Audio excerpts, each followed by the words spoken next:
It's that time of year again where I'm going to ask you, what are you thankful for?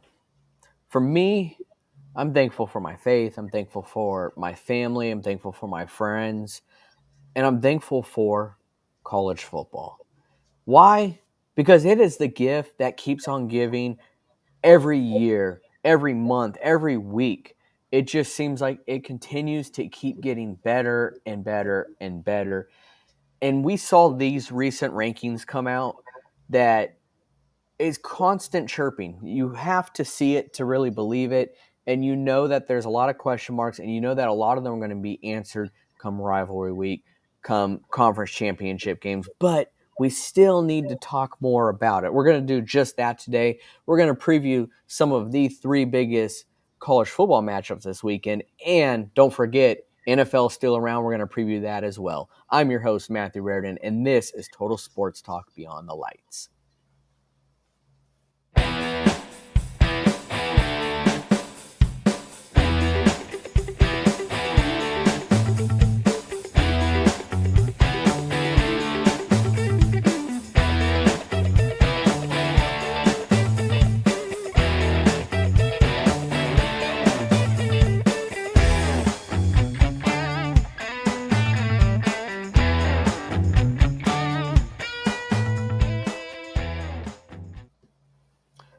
What's going on, everyone, and welcome to another episode of Total Sports Talk Beyond the Lights. I'm your host, Matthew Raridan, and from all of us here at Total Sports Talk, we want to just say happy Thanksgiving. It is a great day.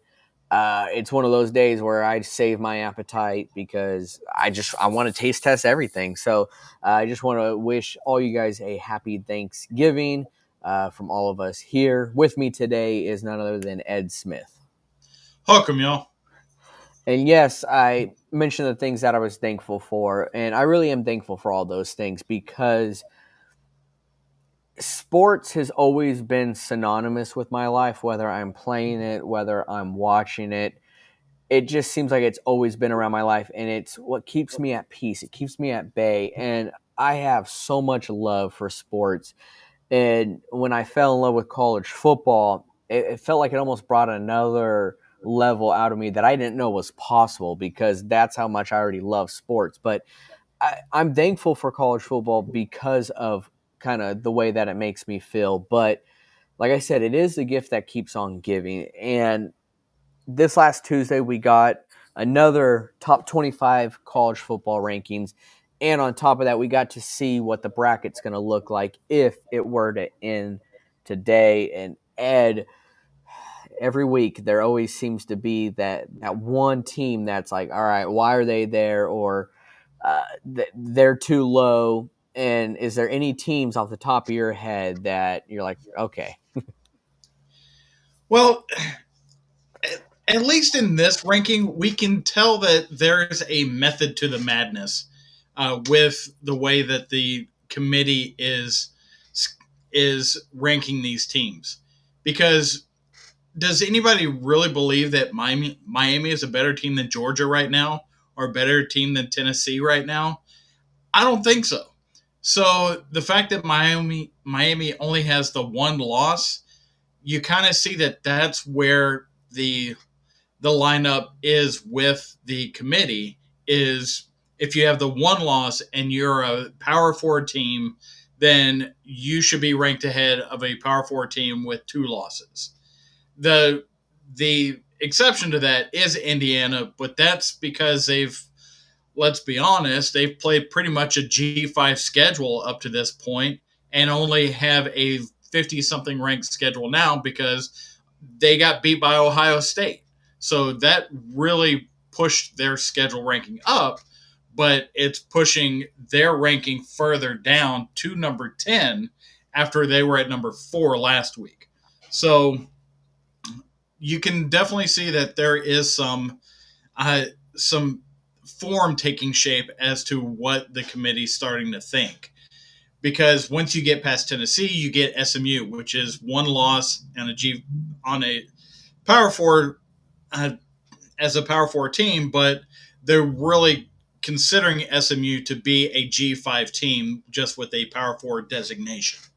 Uh, Is that fair to them? I don't know. I don't think so, but it is what it is, and I can kind of understand why they feel that way. Then you have the Indiana, like I said. Then you have Boise State, and then you've got Clemson. Clemson is in that awkward number 12 spot that nobody wants to be in right now because they know that that is the first team out of this whole thing. Yeah, it is. And it's right now it's not a place that you really want to be, but Clemson is in a very interesting spot. And ever since I saw the rankings come out, I've been wanting to talk about this because Ed, I want to give you a scenario here, and I want to hear your reaction, and also want to hear your guys' reactions too. Let us know in the comments your thoughts. But Clemson right now isn't fully slated to take place in the ACC championship game, where that could come down to Miami and SMU. So let's say Clemson, they beat their rival South Carolina, but they do not make it to the ACC championship game. Do you feel that that helps them out more? Whereas if they did go to the ACC championship game, but they lost, because they're at the 12th spot and a win over South Carolina, who is at 15 right now, I feel like surely has to propel them a little bit. And there are teams that may lose still ahead of them because you got Georgia, Tennessee. Uh, where do you think Clemson can be? Are they better off by not being in the ACC championship game? At this point, SMU is already slated for the ACC championship Mhm. game. I don't remember who Miami's playing this week. Uh, if you have if you have that in front of you, Matthew. Uh, but with Clemson uh, slated to play South Carolina, who's not in the ACC, the best thing for them is to not play in the ACC championship game because by not playing in that game, whoever loses between SMU and Miami, presumably, then they get in that ACC, that second ACC spot into the top 12 that one of those other teams would have taken at this point. So Clemson, as long as they beat South Carolina, which we'll talk about later, I think they're in the catbird seat as long as they can take care of business this week. Yeah, Miami faces Syracuse, and that's over in the Q's inside the dome. So, and that's not an easy place to play, but it just it just makes me curious on where Clemson's sitting at now. But of course, the big talk is at number 13, Alabama. After that embarrassing loss to Oklahoma, where they didn't even score a touchdown, they're at the 13th spot. They're still on the outside looking in, but they're very close still, and is a three-loss team, SEC team, going to make the college football playoff? That's the question that seems to be floating around. Would I be surprised if that happens? By no means would I be surprised. No, I don't think anybody would be surprised due to not conference bias, but brand bias. Mhm. Because this CFP, let's be honest about this. This is a TV show, and with it being a TV show, they want the teams in it that will provide the biggest audience. And do we really think that SMU gives this college football playoff a bigger audience than what Alabama would? Absolutely not. So that's what it's really about more than anything else. However, you've got they've got a tough line to walk on to not to somehow put Alabama in, but not look biased in doing so for, mind you, a second year in a row after they put Alabama in over an undefeated Florida State team last year. And Ed, can you give the audience really quick a kind of a rundown of the actual rules? Because there's a chance a group of five team could actually take over a Power Four team. Yes. So the as the rules are written, which I don't think they meant to leave this loophole open, but it's there. It is the top five conference champions in college football. Now, there is no guarantee that is written in their bylaws that say that it is the Power Four conference champions and then one group of five champion. No, it says top five ranked. Mind you, what I said, top five ranked conference champions. So we could see a second group of five team crash in the party, and that's none other than the Green Wave of Tulane. Yeah, that would be incredible to even see that and within the first year, but we will see once it all folds out because there's going to be a lot of chaos that really changes us all around. But on really quick to the bracket right now, if you're looking at things in the first round, we've got Arizona State at Ohio State, Tennessee at Georgia, Indiana at Penn State, SMU at Notre Dame. And the teams with the first round bye would be Boise State, Oregon, Miami, and Texas. But a lot of these things are subject to change. I can guarantee you Tennessee and Georgia will not be facing against each other. Um, Arizona State, they're hanging on by the hairs on their chinny chin chin right now. So a lot of this is going to change, but I'm really liking this concept. I know that they still have to tweak some things out. That's how it's always going to be. But this makes things more entertaining and more fun. And I'm all for it. And really quick, Thaddeus is here joining us. And Thaddeus, that's someone who hasn't really followed a whole lot. I'm hearing now that there's a new playoff for you, do you think? I'm sorry, could you repeat that? You were phasing out a little bit. Yeah, sorry about that. I just from a non-college football fan, or at least someone that may be just getting into things, uh, would you say this is better for college football that they've changed things up because it has people, it gives them anticipation? Yeah, I think so. Well, because you have football, it's the biggest sport in America, and so obviously, and then you have NFL, which is the most popular professional league in America, and then you have college football, which is probably even more popular than the NFL because you got more local colleges basically to root for, and so it's also extremely popular. However, one thing that is dominated for college, I think, has been the March Madness tournament for college basketball, which has been absolutely crazy. You got 64 teams, and for what is it, almost 20 years now, college football has only had four teams in the playoff. So that seems a little too harsh, in my opinion. Just the top four teams get in. So I do think this is a really good change for college football. It's definitely gotten me more invested in it because who knows? This is the first year we might see some upsets. You know, it's college football.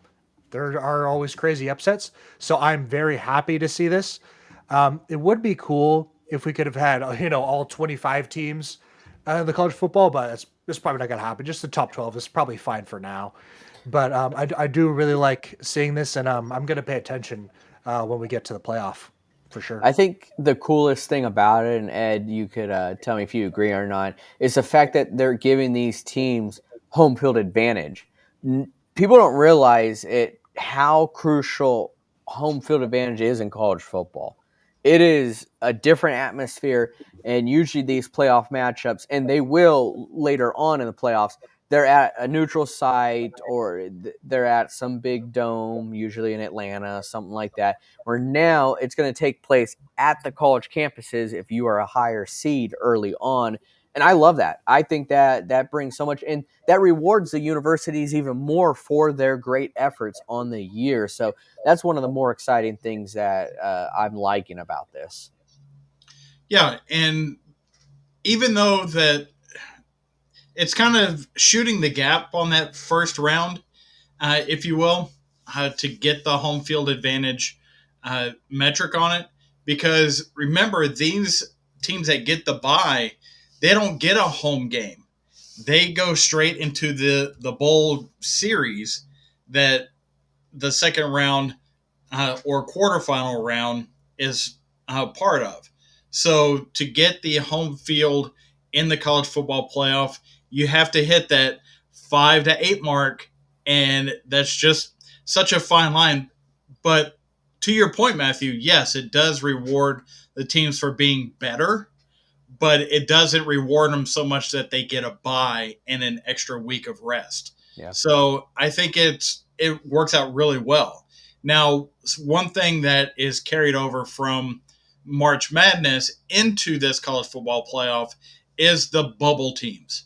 And the bubble teams are always such a big talking point with anybody that has ever talked anything about a bracketology whatsoever.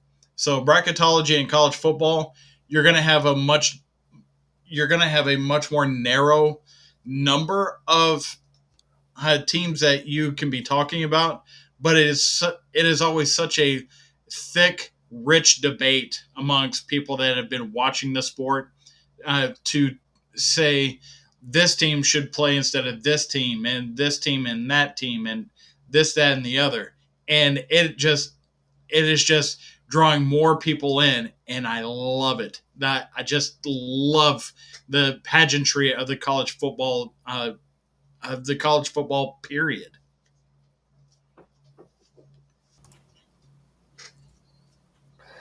Well, now that it's rivalry week, the first matchup that I want to talk about here is the Texas Longhorns and the Texas A&M Aggies.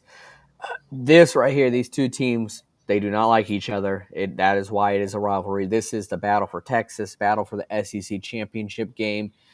And the Aggies are pissed off after last week's upset to Auburn. Although it was a 4 overtime thriller, it still was an upset. And Ed, being the resident Longhorn fans, I'm curious to your thoughts on this game. Well, this is a game that's been a long time coming. The Longhorns have wanted to have this game over the past 13 years. The Aggies have absolutely, I will say, chickened out from having this game because they did not want to. They have continuously not wanted to be the little brother of Texas, but it's very much like Alabama Auburn. It is they are the little brother to the Longhorns. There's no escaping that part. And there's so much writing on this that the rivalry just feels like it is at a boiling point. Like we want this more than anything right now as a fan base. Now, keep in mind the players on the field, they just have to execute and play the game on the field. It's the fans that really get into these rivalry games. But boy, what a rivalry we are going to see this weekend.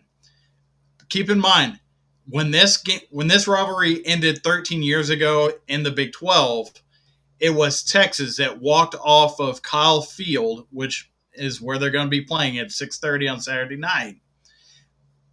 Texas walked off the field on a walk-off field goal by none other than Mr. Tucker himself. We call him Mr. Tucker here. Uh, so it's one of those games where the Aggies have been looking forward to this game for weeks now. They've been game planning for this for weeks now. Mike Elko has been talking about it for weeks now, even though he should have been saying that they were preparing for Auburn, which may have led to them not performing near as well at Jordan-Hare Stadium as they should have. But Texas, they are at a point in their program where they are trying to play a faceless opponent. It doesn't matter what the other team is. It's about how well they do their job, execute the offense, play defense, kick the ball, play special teams, do everything right, do all the details right that they're supposed to do, and everything will take care of itself. That is how they got to number 3 in the college football playoff rankings, and that's how they continue to run their program. And whoever wins this game, this is essentially a play-in game for the SEC championship. And it is more than likely the only route to getting in the playoffs the Aggies have at this point, because they would have to beat Texas and then beat Georgia in the SEC championship game to get into the playoff, which is the only way that the SEC is going to secure 4 teams into the SEC, into the college football playoff. But as far as this game here, this is going to be a game where you're we need to know the health of Quinn Ewers, and I'm not sure we're going to get a true story about that until kickoff. But it's a what we're going to see as far as the Texas defense is how well can they contain Marcel Reed. He is a dynamic young quarterback, but as we saw last week, in the bigger scope of the game, he's still a freshman. He's still first year starting. So that's going to be play a big part in this environment. It is going to be loud. It's going to be raucous. It's going to be a massive game for both teams going into this. It We just need to see who's going to walk out of it victorious. I think it will be the Longhorns. Yes, I'm being a bit of a homer, but when you look at all the metrics, uh, right now Texas has a more than 75% chance of winning this game. I don't think that's a fluke, because I think their defense is the strength of this team that is not talked about nearly enough with all the offensive prowess of Steve Sarkisian and his offense. Yeah, I feel like it's going to be too tough for Texas A&M. I'm not saying they're a bad team, but I think Sark will definitely have a great game plan called, and it's just going to be too much for A&M to really compete against. The next big game on our dock for Rivalry Week is none other than the Iron Bowl, and that is Auburn and Alabama. Once again, two teams that really hate each other, and Auburn is probably still feeling that loss last year. The 4th and 34, 4th and goal, and Jalen Milroe made the throw of the century to win the game for Alabama in Auburn. That city was in shambles, and although Auburn did pick up a overtime victory last week, Alabama is always a tough one for them, but so is Auburn. They're always a tough one for Alabama. That's what rivalry is all about. Although the Tide is an 11.5 point favorite in this game, I find it hard for me to really choose that. Alabama still can win this game. I just don't think it'd be by that much because Alabama couldn't even score a touchdown against Oklahoma. Auburn, I was impressed with their offense against A&M, and they were able to really convert on some of these big downs, including the 2 point conversion in fourth overtime, which ended up winning the game for them. So Auburn is doing some of the necessary things, and Hugh Freeze, they've said it all along that he's going to be our guy, and he did great against A&M. Well, now he needs to do it against Alabama.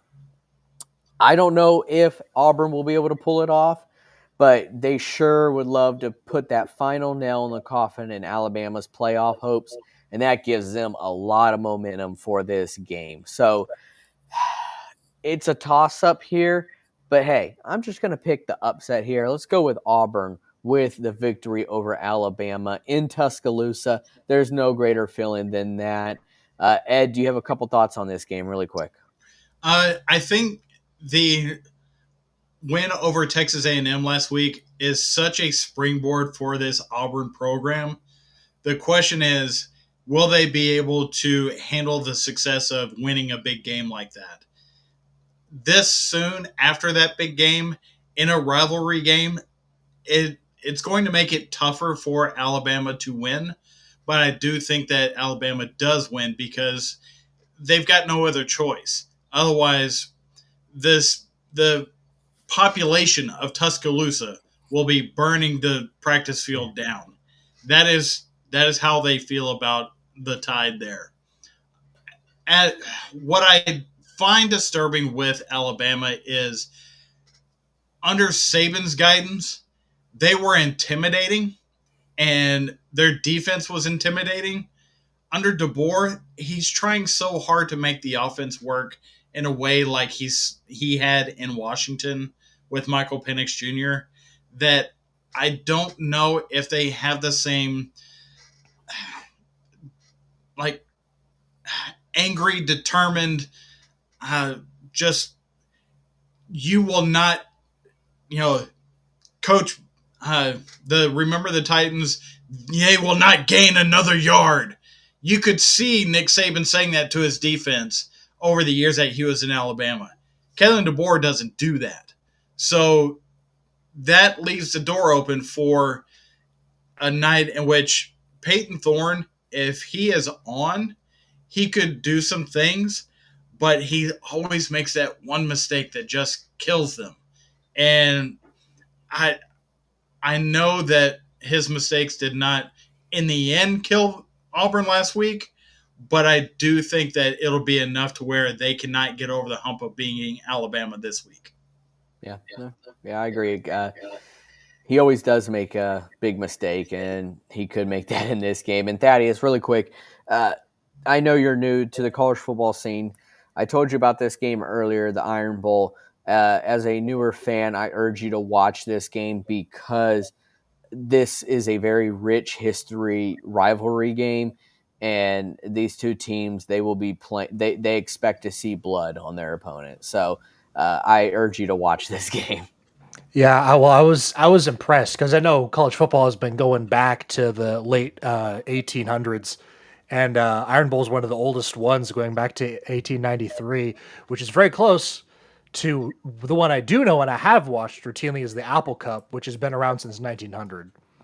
So Yeah, there's a lot of old time rivalries that date back to the 1800s. So that's another thing of college football to love is just that history that's there because there's a lot of it.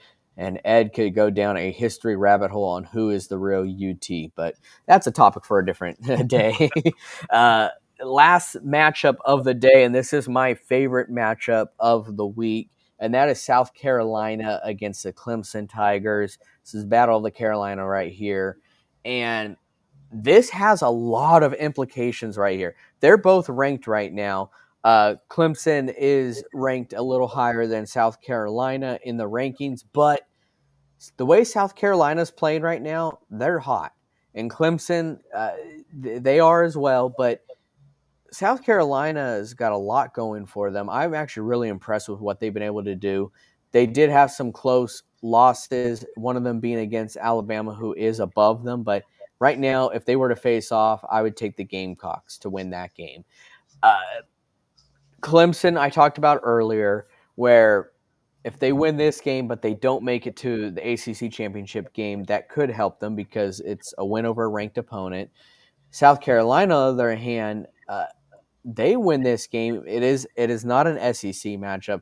They will not make the SEC championship game, but can the committee will they show the committee enough that if they win this game against Clemson, that could propel them over the other teams in front of them. Lenora Sellers is playing such incredible football right now that if you haven't been watching him, I urge you to watch him. Cade Klubnik, on the other hand, he's using his legs also and playing some clean football. And it was only a matter of time that this Dabo Swinney team was going to get talked about. It has been several years since their utter dominance in college football. Now they're having to kind of make their name for themselves once again. And they're possibly one win away from doing that, Ed. What are certain things that you're seeing in this game that you want to keep your eye out on? Well, I want to see the physicality of South Carolina against the Clemson defense. Who is going to take control of the line of scrimmage on that side of the ball? Because, but not only is Lenora Sellers playing dynamite football right now, Rocket Sanders is really tearing it up right now, and he's a great in between the tackles type running back. So if South Carolina can control the line of scrimmage and create some running lanes for Rocket, then this is going to be South Carolina's game the whole way. But on the flip side of that, Cade Klubnik has been playing some of the best football I've seen since he left Lake Travis High School down the street from me. So that's one thing that I'm looking forward to because it's been a couple years. He was the heir apparent to DJU coming out of Clemson, and he hasn't really shown to be the guy. He's been a good guy, but he hasn't been the guy. Is this the game in which he takes the mantle of being the guy for the Clemson Tigers program as a whole? Well, we've yet to we'll see about that. But as far as the implication of each, just like you said, Matthew, as long as Clemson wins, they're probably going to be in because one of the other two teams in the ACC championship game is going to get dropped out of the playoff because they're going to have another loss on their schedule, even though they did play the extra game. So it's the catbird seat for them. With South Carolina, there is a path for them to make the playoff by winning this game, but you're going to have to see rivalry chaos happen. So 2 weeks in a row of just absolute chaos happen. Iron Bowl needs to break. Auburn needs to beat Alabama. Then in the Egg Bowl, you've got to have Mississippi State get their first win of the year in conference against Ole Miss. I don't think both of those are going to happen. In fact, I would be surprised if either one of them happened. So it's virtually a game that is for rivalry only, for their own pride within their state. But make no mistake, that is enough motivation for both of these teams to want to come out and just play as hard as they can on when this kicks off at 11 o'clock. Yeah, I can't wait for this game. And yeah, Cade Klubnik's playing really good, really clean football. 4 interceptions only this year, which is great for him. They needed that version of Cade Klubnik this year if they wanted to have a chance. And so far, he's given it for them. So this is going to be a great matchup, great rivalry matchup. I can't wait. And rivalry is going to it's not going to disappoint. That it never does. So look forward to that. And another thing I'm looking forward to is trying to better my record in these NFL picks. Thaddeus, imagine you got these in front of you before we preview these next games. How are our records looking? Yes, I do have the records. And somehow I think I messed up like a couple weeks ago or something. So the records are slightly off from what they should be, but I do have most of our record. Um, Matt and I went 3-2 last week. Ed went 2-3, so it was another middle of the ground week. But that puts Ed at 30-29, Ed at 41-21. I'm at 35-25. Alrighty. Well, I'm gonna continue to try to get some correct picks here. I cannot fall under 500 like I have been.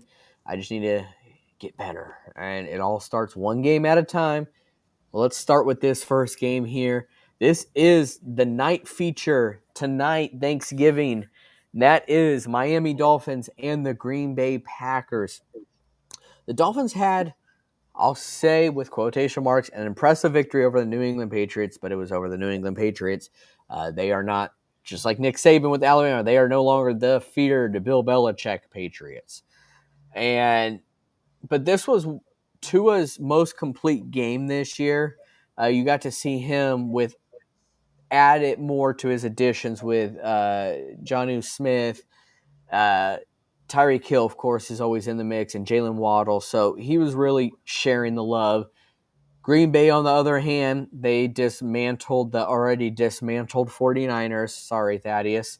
And they really put a stamp on that. And they needed to. I know that the Niners are a beaten team. They are injured. They had their backup quarterback in, but the Packers still needed a good victory, and that is exactly what they got. I know they had some injuries, and actually some of those injuries have carried over, which, Ed, I'm going to have you talk about here. But Green Bay is the more dominant team here, and I know that although they do have a key injury at the wide receiver spot, Green Bay is going to win this game at home.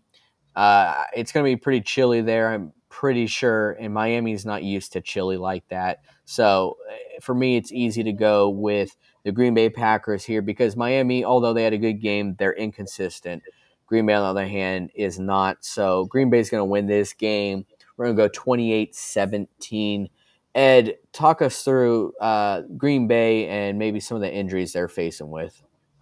So Romeo Dobbs left the San Francisco game with a concussion after hitting his head on the ground in the end zone, and that is too quick a turnaround to make make the concussion protocol.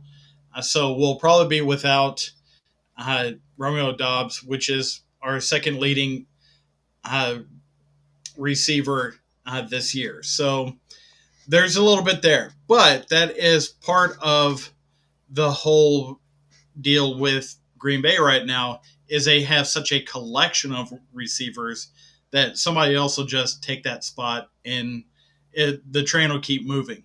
Now, yes, Romeo Dobbs I think has better hands than most of the other receivers, uh, but we'll see how that works all together because isn't necessarily about the wide receivers for Green Bay at this point. It is purely about Josh Jacobs. This is the time of year Josh Jacobs shows up and he is going to show out, especially against this Miami Dolphins defense. It is going to be 22 degrees when it kicks off tomorrow on Thanksgiving night. So tonight, uh, and it is going to be just how quickly can you make this game go and bleed the clock and get up enough to where you feel comfortable against Tua and those speedy receivers. Because as the question was presented in the movie Cool Runnings, can lightning run on ice? And that's really what we're talking about here. How fast can those wide receivers run when they are trying to hold their hands in their pockets? That's a difficult proposition for the Dolphins offense, and we saw that just last year when they went to Kansas City for the playoff game in such cold weather, they couldn't really operate. Well, we're looking to see, we as Green Bay fans are looking to see the same thing happen tonight when it kicks off. Thaddeus? Yeah, I just it's been a proven fact the past couple years since Mike McDaniel took over that these Dolphins just can't win games in December. Now I'd like for them to prove me wrong. I do, wish I could take the Dolphins in this one. Um, I'm rooting for them. I still want them to go to the playoffs. But I just don't think they can do that in Green Bay weather. Um, just that's just well, like what Matt said. It's just the simple reason why I'm going to pick them, even though they have been on a little bit of a hot streak with after getting Tua back. But I just I can't see them winning in Green Bay. So yeah, just give me the Dolphins, 27-10. Sorry, the Packers 27-10. This is my bad. Yeah, no, you're good. I knew what you meant. And although the game isn't taking place in December, I still think it's going to be tough for them to really face off in that cold.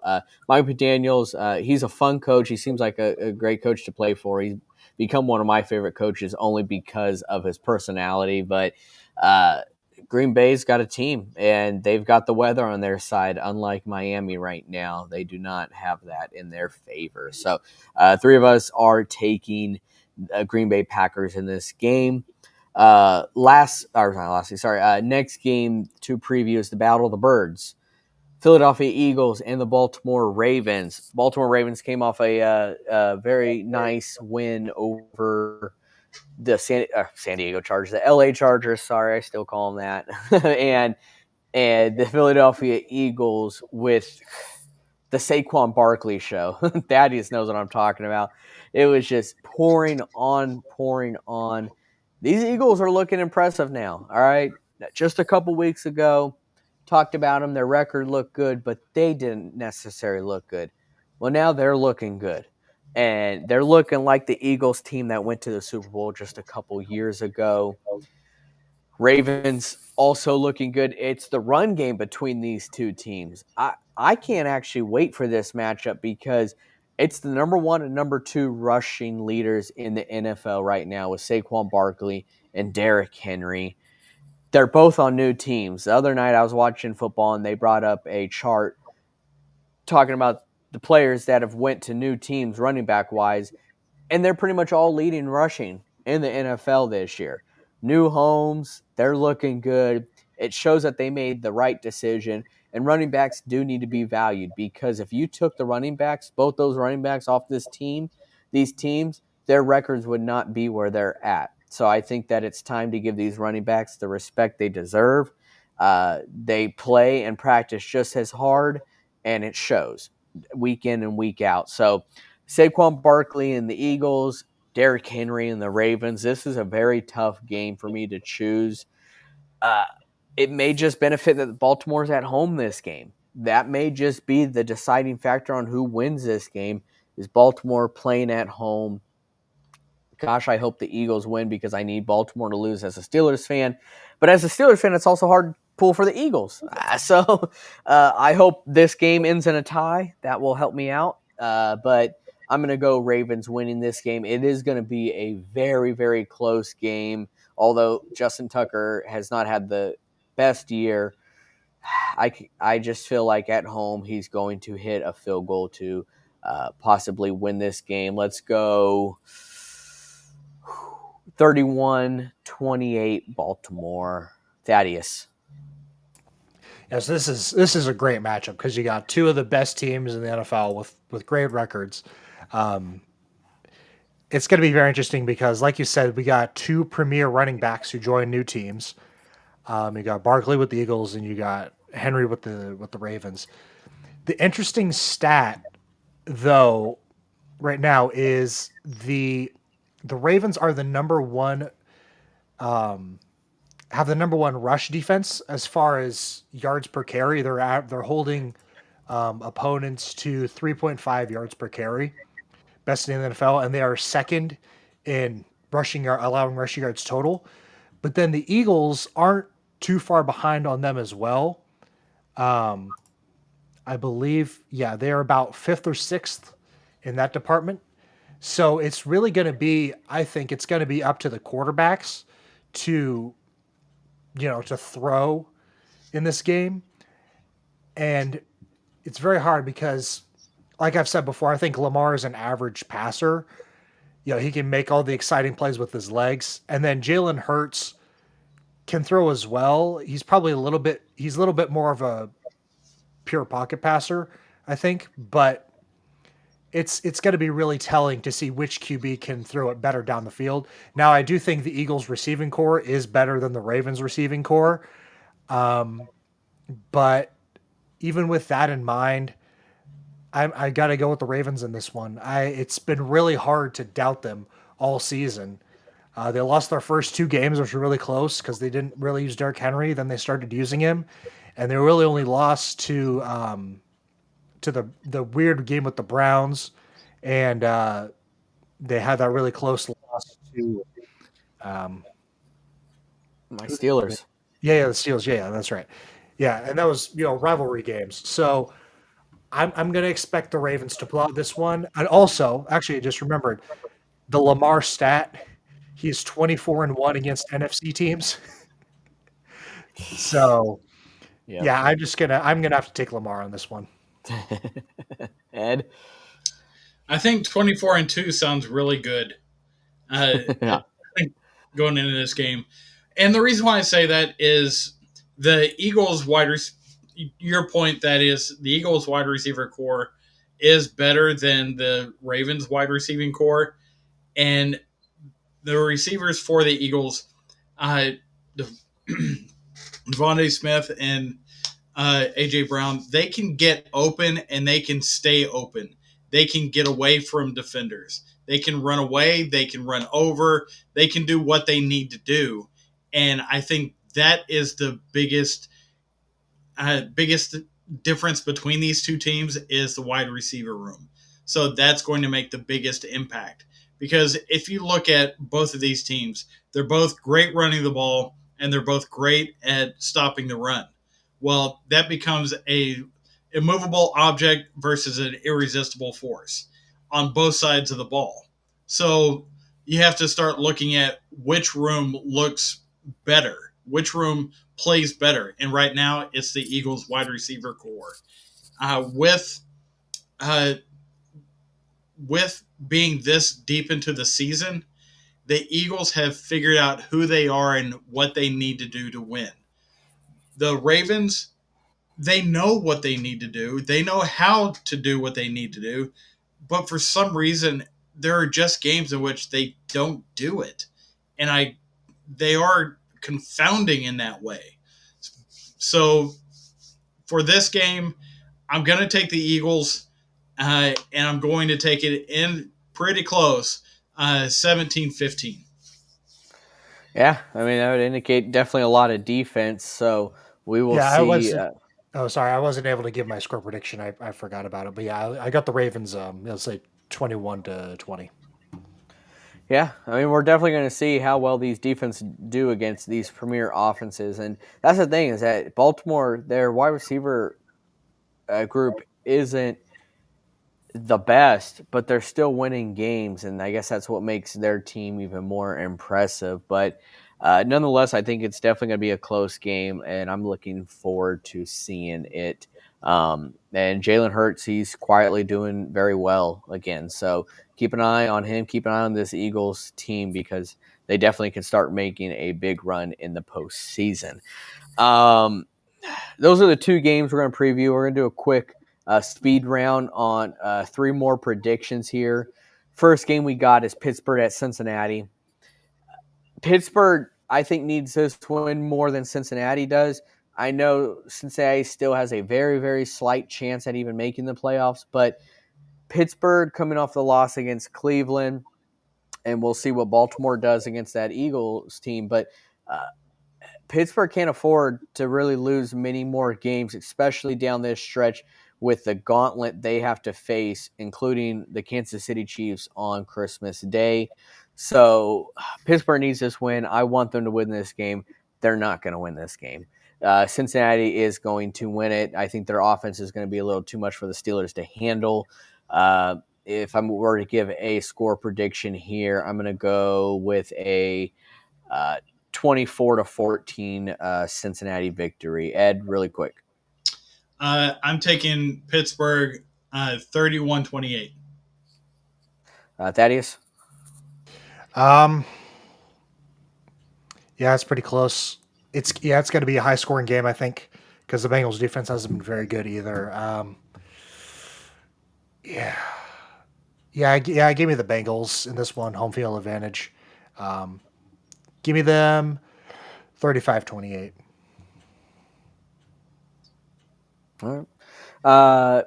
LA Chargers, Atlanta Falcons. Chargers are going to be without their starting running back, J.K. Dobbins.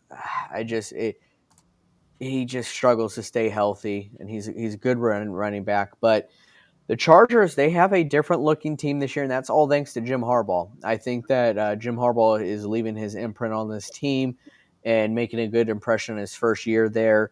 I know they would have liked to beat the Ravens. I wish they would have beat the Ravens, but I think that they're going to bounce back even without J.K. Dobbins and win this one in Atlanta. I think the Chargers offense will step up more in this game. We're going to go 31-17 Chargers this game. Thaddeus? Yeah, you got the Falcons. They're kind of teetering on the edge right now. Yeah, and then the Chargers came off that tough loss versus the Ravens. Um, this might be a very Charger game. But yeah, give me the Chargers as well. It's just Jim Harbaugh's built up this team. He can win against average teams, which the Falcons currently are right now. Give me the Chargers 24-17. Ed? So, am I the only one that thinks that it, am I correct in remembering that Atlanta is leading that division? Yes.